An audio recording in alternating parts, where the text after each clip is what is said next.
वैसे तो भोजपुरी फिल्मों के स्टार्स का राजनीति में जाना एक परंपरा ही बन गया है। रवि किशन, मनोज तिवारी, निरहुआ हों या अक्षरा सिंह, रितेश पांडे, कई कलाकार राजनीति में आ चुके हैं। खेसारी लाल यादव भी अब छपरा से राजद की तरफ से चुनाव लड़ेंगे। पहले उनकी पत्नी चुनाव लड़ने वाली थी, लेकिन आखिरी मौके पर खेसारी लाल यादव को चुनाव लड़ाने का फैसला किया गया है। ऐसे में भोजपुरी फिल्मों के सुपर स्टारडम छोड़कर विधायकी की जिम्मेदारी उठाने के लिए खेसारी तैयार तो हो गए हैं, लेकिन क्या ये उनके करियर के लिए घाटे का सौदा बनेगा? उनके साथी जहां संसदीय राजनीति में हैं, वहीं खेसारी छपरा से विधायकी का चुनाव लड़ेंगे। ऐसे में उनकी राजनीतिक महत्वाकांक्षा क्या उनके फिल्मी करियर के लिए नुकसानदेह साबित होगी? ऐसी चर्चाएं अब भोजपुरी इंडस्ट्री में आम हो चुकी हैं। इस बीच तेजस्वी यादव और खेसारी की जोड़ी इन बातों से बेफिक्र चुनाव लड़ने के लिए उत्साहित दिखी। आनंद फानंद में बुलाया गया और बड़ी खुशी की बात है कि आज हम लोगों के बीच जाने में माने बिहार नहीं बल्कि देश में लोग इनको पहचानते हैं, जानते हैं। बड़े कलाकार हैं और बड़े कलाकार होने के साथ साथ एक बड़े अच्छे इंसान हैं और समाज सेवी भी हैं।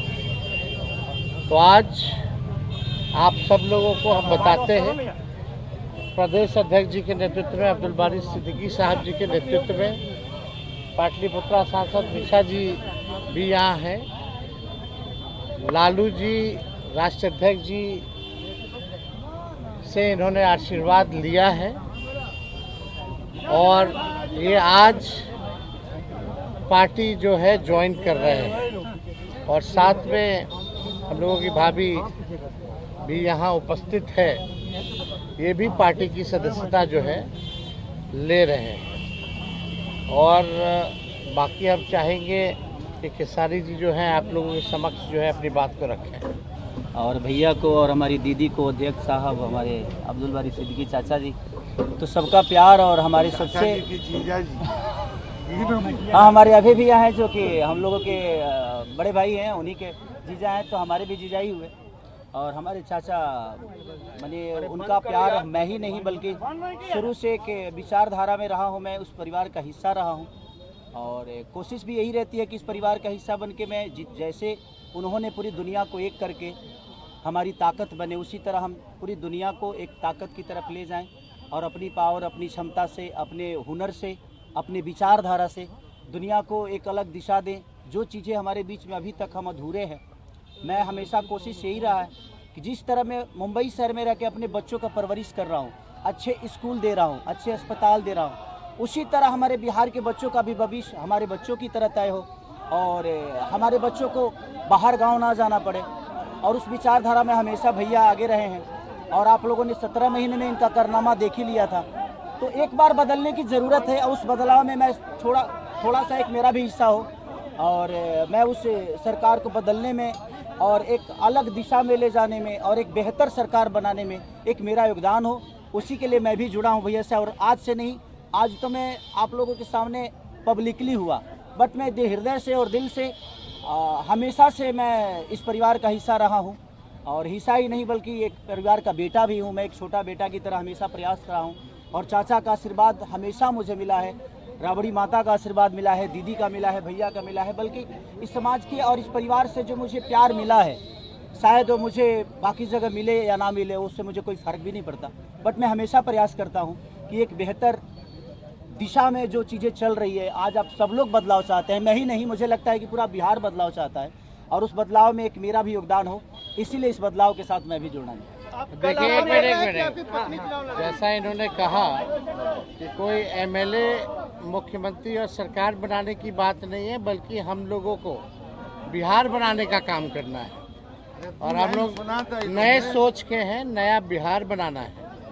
पढ़ाई, दवाई, कमाई, सिंचाई, सुनवाई और कार्रवाई वाली सरकार, एक ऐसा बिहार बनाए जो पलायन मुक्त हो, बेरोजगारी जो है जड़ से समाप्त हो, महंगाई गरीबी खत्म हो, कारखाने लगे, निवेश आए, उद्योग आए, शिक्षा चिकित्सा व्यवस्था जो है बेहतर हो। और मुझे बड़ी खुशी है कि हम सब लोग नौजवान मिलकर के आप ये भी जानते होंगे, हमारी तो लड़ाई रही है कि भाई बेरोजगारी को जड़ से समाप्त किया जाए।